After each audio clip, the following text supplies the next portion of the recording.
We all have a past.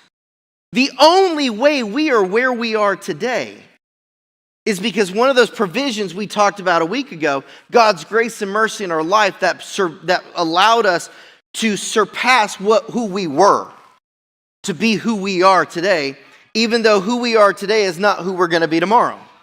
All of that is the graciousness and mercy that God gives each and every one of us to give us another opportunity to be overcomers. But the moment we take it upon ourselves, look what I've done. Look how far I've come. Look what I've accomplished. We've now misappropriated God's blessing, and we've made that an idol instead of taking humility. Because only reason I'm here, the only reason y'all are here, is because of Him. So understanding a deep sense of one's moral littleness. I am a small little, and I don't mean this from a loving point of view, so nobody say, well, that's just unloving. Don't do that to me today. This isn't the point.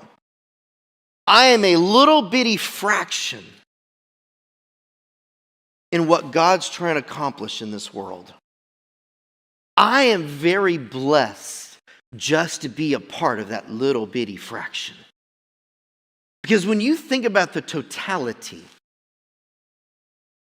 everything from before this book was written, and I don't mean the 1611 version, I mean before the first words God said, before the foundation of the earth, before He said, let there be light, and whatever that world was before and however long it existed and all the things that happened before that haven't been written in Jeremiah and Isaiah yet, and everything that's still going to happen to the end of eternity, we are all a little deep moral sense of littleness. Humility. And the moment we think we're all that,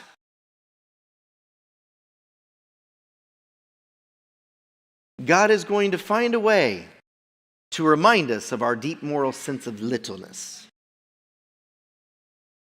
About that time is when God takes His hands off and He backs up a little bit and we fall flat on our face in the mud. And He'll look down and very smiling as a father that He would and said, how are you doing? And we brush ourselves off, we get up and we're pulling the mud off our face and yeah, I deserved that, didn't I? And He'll smile and say, but you're forgiven. That's humility. The definition of humility in Webster's dictionary, I think it was Webster's, is a feeling or attitude that you have no special importance that makes you better than others. Now, we all have our gifts that make us individually special. And I don't mean special, I mean special. But it doesn't make us any better than the next person. Because the gifts God gave you are supposed to complement the gifts He gave me.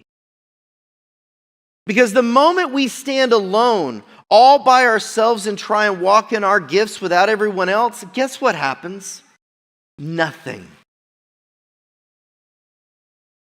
That's why unity is the body of Christ. It's why, so when each of you come together, each of you have a song or a hymn or something that you bring that should complement each other. It's why we're not supposed to, the verse escapes me. I didn't write it down. Don't, not regret. Don't forsake the assemblings of the saints. It's not about having church at home. It's not about having church here. It's like when the assembling of the saints come together in that unity, everyone compliments each other and it makes it amazing.